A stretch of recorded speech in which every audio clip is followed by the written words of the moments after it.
Hello everyone, I hope आप सब लोग बहुत अच्छे होंगे और अपने आरआरबी की तैयारी बहुत अच्छे से कर रहे होंगे। इसी आरआरबी प्रिपरेशन की सीरीज में हम आपके साथ में कुछ क्वेश्चन डिस्कस करने वाले हैं जो कि आपके आरआरबी फार्मेसिस्ट एग्जाम के लिए काफ़ी ज़्यादा इंपॉर्टेंट हो सकते हैं।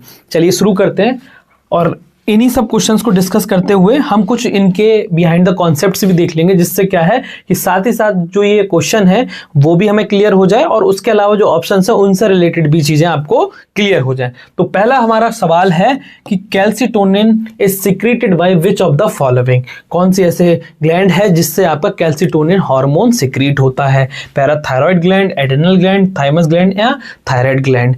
तो इसमें अगर हम देखें तो आपका थायराइड ग्लैंड से आपका कैल्सिटोनिन हार्मोन सिक्रीट होता है। अब कैल्सिटोनिन का क्या फंक्शन होता है, कैसे काम करता है और अदर ग्लैंड्स आपकी कौन कौन से हार्मोन सिक्रीट करती हैं? तो बेसिकली कैल्सिटोनिन आपका थायराइड ग्लैंड सिक्रीट करती है और ये मेनली रिस्पॉन्सिबल होता है कि जब ब्लड के अंदर आपका कैल्शियम का लेवल बढ़ जाता है तो ये हार्मोन क्या करता है, उसको डिक्रीज करता है। एक चीज़ और इसमें आप याद रखिएगा कि स्पेसिफिक सेल आपकी पैराफॉलिकुलर सेल्स यानी कि सी सेल से ऑफ द थायराइड ग्लैंड से ये सिक्रीट होता है। इसके अलावा अगर हम बात करें तो पैराथायरॉयड ग्लैंड इसके ऑपोजिट एक्शंस के लिए रिस्पॉन्सिबल होती है, यानी कि वो हार्मोन रिलीज करती है आपका पैराथायरॉयड हार्मोन, जो अगर ब्लड के अंदर कैल्शियम का लेवल क्या हो जाता है, कम हो जाता है, तो उसको इंक्रीज करेगी, यानी कि होम्योस्टेटिस को मेंटेन करती है, ब्लड कैल्शियम लेवल को मेंटेन करती है। इसका जो एक्शन ऑपोजिट टू कैल्सिटोनिन होता है। एड्रिनल ग्लैंड ये आपकी किडनी के ऊपर लगे हुए होते हैं, ये रिस्पॉन्सिबल होते हैं secretion of adrenaline and cortisol. Cortisol को आप याद रखिए, स्ट्रेस इंड्यूसिंग हार्मोन होता है। इसके अलावा थाइमस आपके लोकेटेड होते हैं हार्ट के पास में, ये टी सेल्स जो हमारी इम्यून सेल्स होती है उसके मैच्योरेशन के लिए रिस्पॉन्सिबल होते हैं। क्लियर है? नेक्स्ट क्वेश्चन हम देख लेते हैं अपना। How much temperature should be maintain during moist heat sterilization? Moist heat sterilization हम ऑटोक्लेव की हेल्प से करते हैं। तो ऑटोक्लेव की जब मॉइस्ट हीट स्टरलाइजेशन किया जाता है तो कितना टेम्परेचर मैंडेटरी होता है मेंटेन करना? 151 डिग्री, 91, 121 या 181? 181 तो आपका मेनली ड्राई हीट के लिए होता है, तो ये ऑप्शन नहीं होगा, आपका ऑप्शन नंबर सी करेक्ट होगा। अब इसमें हम और चीजें देख लेते हैं कि कितना प्रेशर हमको मेंटेन करना रहता है और कितने टाइम पीरियड के लिए 121 टेम्परेचर को मेंटेन करना पड़ता है। मॉइस्ट हीट बेसिकली आपका स्टीम स्टरलाइजेशन की कैटेगरी में आता है। ये ज्यादा पेनिट्रेटिव होता है कंपेयर्ड टू ड्राई हीट। इसका जो टेम्परेचर रिक्वायर्ड होता है 121 डिग्री एट 15 LBS प्रेशर। इसको याद रखिएगा, 15 LBS प्रेशर पे दिया जाता है और फॉर 15 to 20 मिनट्स। अब ये जो स्पेसिफिक कॉम्बिनेशन है ये क्या कर सकता है, डिस्ट्रॉय कर सकता है मॉइस्ट रेजिस्टेंट बैक्टीरिया जैसे कि स्पोर्स वगैरह हो गए और क्लोस्ट्रीडियम तक को ये किल कर सकता है। अब यहाँ पर जो ऑप्शन है, जो ये आपका स्पेसिफिक टेम्परेचर है 160 डिग्री टू 180 डिग्री, ये आपका यूज किया जाता है हॉट एयर ओवन में। हॉट एयर ओवन यानी कि जहां पर हम ड्राई हीट स्टरलाइजेशन करते हैं 1 to 2 आवर्स के लिए, वहां पर इतना हमको टेम्परेचर मैंडेट होता है रखने के लिए। हॉट एयर ओवन यानी ड्राई हीट के लिए किया जाता है। 121 आपका ऑटोक्लेव जो हमारा करेक्ट ऑप्शन हो गया। 100 डिग्री आपका बॉइलिंग के लिए स्टैंडर्ड वाटर बॉइलिंग का टेम्परेचर होता है। 63 to 72 डिग्री ये आपका पास्चराइजेशन का टेम्परेचर होता है, जैसे कि safe for milk and spore survive. Clear है यहां तक? ये हमारा सेकंड क्वेश्चन हो गया। नेक्स्ट हम बात कर लेते हैं capsid. Capsid is a protein code present in. Capsid जो है वो कौन से आपके माइक्रो ऑर्गेनिज्म के ऊपर प्रेजेंट होता है, कोड करके रखती है? फंगाई, वायरस, बैक्टीरिया या प्रोटोजोआ? फंगाई की जो सेल वॉल होती है, लेयर होती है, वो आपकी काइटिन प्रोटीन की बनी हुई होती है। वायरस कोई भी ट्रू मॉलिक्यूल नहीं है, इसके पास कोई स्पेसिफिक सेल नहीं होती है, इसके पास जेनेटिक मटेरियल होता है जैसे कि DNA या RNA। इसको प्रोटेक्ट करने के लिए इसके पास जो लेयर प्रेजेंट होती है उसको हम कैप्सिड कहते हैं। तो आपका option number b correct option है। बैक्टीरिया के पास पेप्टाइडोग्लाइकिन की सेल वॉल होती है, प्रोटोजोआ के पास स्पेसिफिकली फ्लेक्सिबल सेल होती है जिसको हम पेसिकल्स के नाम से जानते हैं। तो बैक्टीरिया क्या है, वायरस क्या है कि आपका कोई भी ट्रू सेल नहीं है, ये आपके जेनेटिक मटेरियल का कंटेन करता है और DNA और जो ये DNA और RNA है उसको प्रोटेक्ट करने के लिए आपके वायरस के पास कैप्सिड प्रोटीन होती है जो उसको प्रोटेक्ट करता है। This cell protects the viral genes until infection occur. Clear है? फंगाई के पास यूकैरियोटिक ट्रू सेल्स होती हैं। फंगाई की जो सेल वॉल होती है वो काइटिन की बनी हुई होती है। यहाँ से भी काफ़ी इंपॉर्टेंट है कि फंगाई की जो सेल वॉल है वो किसकी बनी होती है, तो काइटिन प्रोटीन की बनी होती है। बैक्टीरिया प्रोकैरियोट्स है आपके, इसकी जो सेल वॉल होती है वो पेप्टाइडोग्लाइकन की बनी हुई होती है। और प्रोटोजोआ प्रोटेक्ट करता है अपने फ्लेक्सिबल पेलिकल मेम्ब्रेन्स है, इसके पास कोई कैप्सिड नहीं होता है। तो इन चारों माइक्रो ऑर्गेनिज्म की आप प्रोटेक्टिव लेयर्स के बारे में याद रखना। नेक्स्ट क्वेश्चन नंबर हम 4 डिस्कस कर लेते हैं।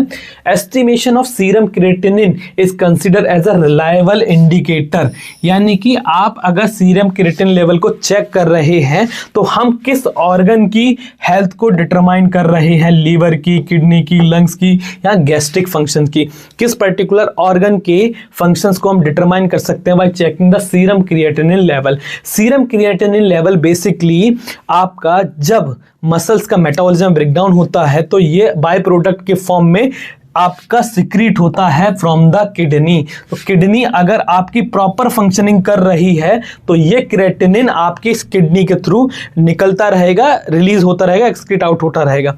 बट अगर किडनी के फंक्शन में डिसफंक्शन की कंडीशन है, किडनी डैमेज की कंडीशन है, तो ये सीरम क्रिएटिनिन क्या करेगा, आपके ब्लड में मिल जाएगा। तो हम सीरम क्रिएटिनिन लेवल को चेक करते हैं for determining the kidney function. Liver के लिए हम SGPT SgO2 को चेक करते हैं, आपके लंग्स के लिए गैसेस के अमाउंट SpO2 वगैरह को चेक करते हैं, और गैस्ट्रिक फंक्शंस के लिए हम बेसिकली एंडोस्कोपी और pH मॉनिटरिंग करते हैं। तो आपका option number b correct option रहेगा कि creatinine is a chemical waste of molecule generated from the muscles metabolism, it is produced at the steady rate and filtered out the solely by the kidney से ही आपका होता है। अगर kidney damage हो गई है तो ये फिल्टर आउट नहीं हो पाएगा और ब्लड के अंदर ये दिखने लगेगा। और इसका लेवल दिखता है ब्लड के अंदर, दैट मींस कि आपका किडनी का जो नॉर्मल फंक्शन है वो प्रॉपरली नहीं हो पा रहा है।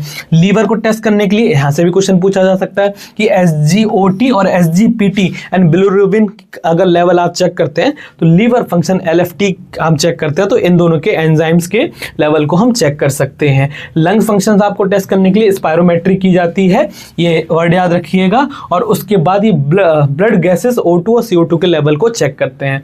नेक्स्ट गैस्ट्रिक फंक्शंस के लिए मैंने बताया एंडोस्कोपी और pH मॉनिटरिंग करते हैं, ताकि जो गैस की आपकी गैस्ट्रिक कंडीशन है उसको प्रॉपर्ली मॉनिटर किया जा सके। अल्सर वगैरह की कंडीशन है तो उसको भी आप यहां पर देख सकते हैं।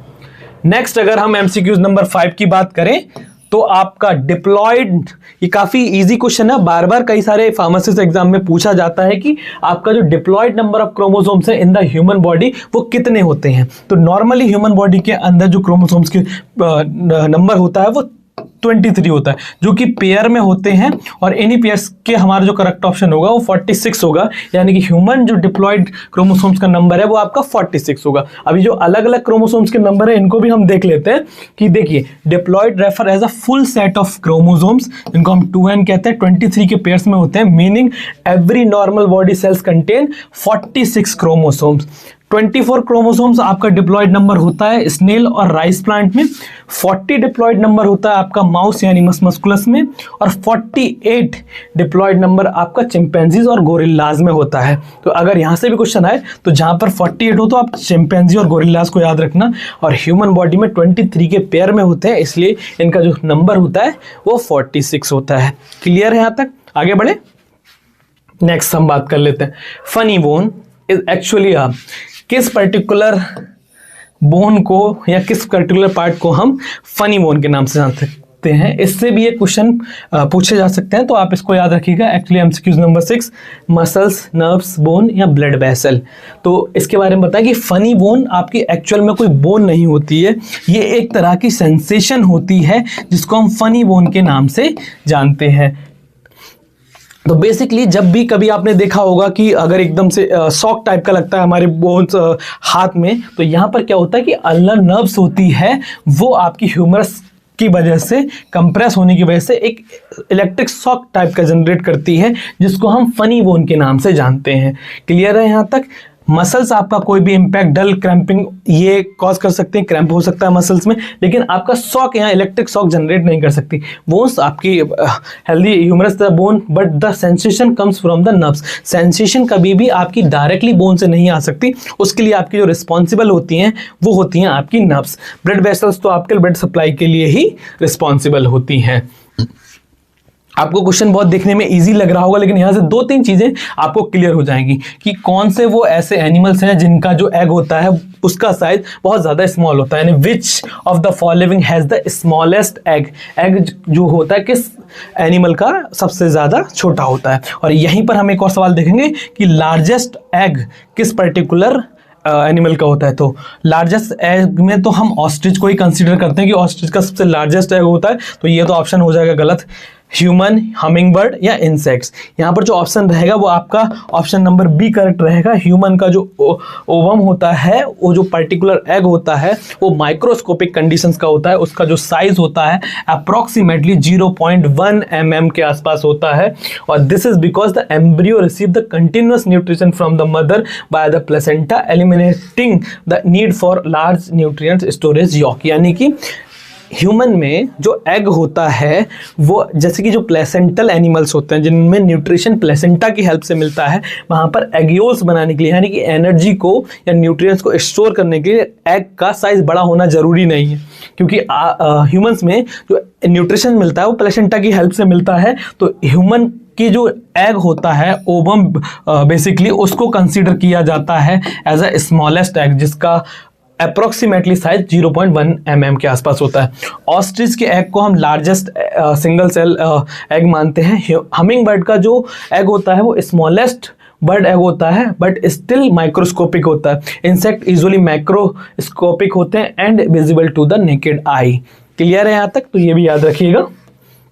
नेक्स्ट हम डिस्कस कर लेते हैं जो हमने 12th क्लास में कई बार देखा होगा कि टाइलिन जो आपका पर्टिकुलर एंजाइम होता है वो किसके लिए रिस्पॉन्सिबल होता है, कहाँ से किस पर्टिकुलर पार्ट में वो सिक्रीट होता है, आपका गैस्ट्रिक जूसेस में, पैनक्रियाटिक जूसेस में, सलाइवा में या क्या कहते हैं इंटेस्टाइनल जूसेस में। तो बेसिकली ये सलाइवा में सिक्रीट होता है, जिसको हम ओल्डरली सलाइवरी अमाइलेज कहते हैं, क्योंकि जब भी आप खाना खाते हैं तो आपका डाइजेशन आपके माउथ से ही शुरू हो जाता है, और जब माउथ से शुरू हो जाता है तो जो आपका टाइलिन है वो क्या करता है, आपके स्टार्च को ब्रेक डाउन करता है कॉम्प्लेक्स कार्बोहाइड्रेट्स को माल्टोज में यानी डाइसैक्राइड्स में। इसकी जो आपको याद रखना है वो आप इसकी ऑप्टिमल पीएच याद रखिएगा 6.8, यानी कि स्लाइटली एसिडिक होती है, न्यूट्रल के आसपास। ओके और यहाँ पर गैस्ट्रिक जूसेस स्टमक में होते हैं, ऐसे कि हाईली एसिडिक की अगर हम बात करें तो स्टमक का जो हमारा एरिया होता है उसकी पीएच 1.5 to 2 pH के आसपास होती है। अब ये कौन से एंजाइम्स को रखते हैं, पेप्सिन वगैरह हो गया प्रोटीन्स के ब्रेकडाउन के लिए, रेनिन। पैनक्रियाटिक जूसेस में आपके कंप्लीट डाइजेस्टिव जूसेस जैसे कि ट्रिप्सिन, अमाइलेज एंड लाइपेज वगैरह आ जाते हैं, इंटेस्टाइनल जूसेस वगैरह आते हैं। यहाँ पर आप पीएच इसकी याद रखिए। अमाइलेज स्टार्च के मेटाबॉलिज्म में यूज किया जाता है या हेल्प करता है उसमें। क्लियर है? नेक्स्ट हम बात कर लेते हैं BCG वैक्सीन। यहाँ से कई बार फार्मासिस्ट के एग्जाम में क्वेश्चंस पूछे गए हैं, और ये जो PYQ ही है आपका 2019 के आसपास, ये RRB फार्मासिस्ट में पूछा गया था कि BCG वैक्सीन जो होती है वो कब यूज़ करते हैं, किसके अगेंस्ट में यूज़ करते हैं। पोलियो के बीच में, इसमें तो हम ओरल पोलियो वैक्सीन को यूज़ करते हैं।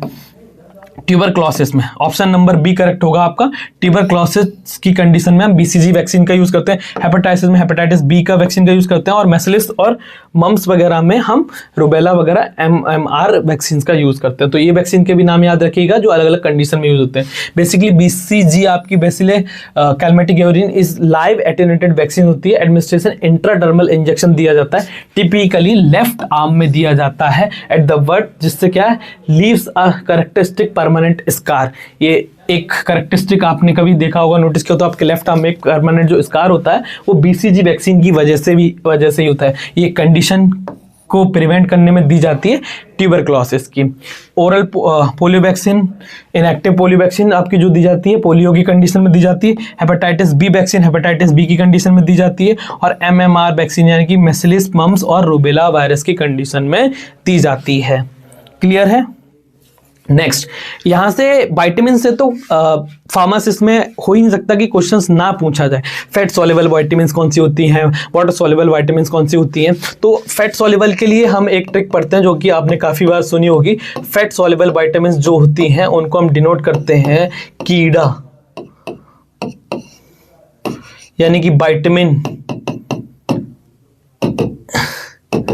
KETA, यानी कि जहां पर भी ऑप्शन दिखें और ऑप्शन में अगर पूछा गया है कि वाटर सॉल्युबल विटामिन्स कौन सी हैं, तो आपके यहां पर ऑप्शन देखिए होगी नहीं, आपकी ए होगी नहीं और डी आपकी होगी नहीं। तो बचा कौन सा? विटामिन सी, यानी कि जो आपकी इनके अलावा रिमेनिंग बी कॉम्प्लेक्स की विटामिन होगी वो सारी की सारी आपकी वाटर सॉल्युबल विटामिन की कैटेगरी में आती है। जहां पर हम बात करेंगे फैट सॉल्युबल विटामिन की, तो कीड़ा ट्रिक आप याद रखिएगा, यहां से वो सारी की सारी जो विटामिन होती है वो फैट सॉल्युबल होती हैं। वाटर सॉल्युबल विटामिन जैसे कि एस्कॉर्बिक एसिड में हमारे विटामिन सी हो गया, और विटामिन बी कॉम्प्लेक्स की सारी जो विटामिन होती हैं वो आपकी क्या होती हैं? वाटर सॉल्युबल होती हैं, dissolve in water but not stored in the body, excess secreted. और classification of fat soluble vitamin में हमने पढ़ लिया एडीई के, यानी कि इसको हम कीड़ा से याद रख सकते हैं, जिससे हमेशा याद रहेगी। इनके अलावा जो रिमेनिंग बची हैं वो आपकी क्या होंगी? वाटर सॉल्युबल विटामिन होंगी। तो यही सारे क्वेश्चंस थे जो आपसे डिस्कस करने थे। इसके अलावा आप याद रखना कि ये हम इसी सीरीज में और भी लेक्चर लेते आएंगे। जो भी इंपॉर्टेंट क्वेश्चंस हैं उनसे रिलेटेड हम चारों ऑप्शंस को और भी देखेंगे, जिससे क्या है आपके सिर्फ और सिर्फ एक एमसीक्यूज क्लियर ना हो, उसके पीछे का बैकग्राउंड के जो भी क्वेश्चंस हैं वो भी क्लियर हो जाए। Thank you for watching this video.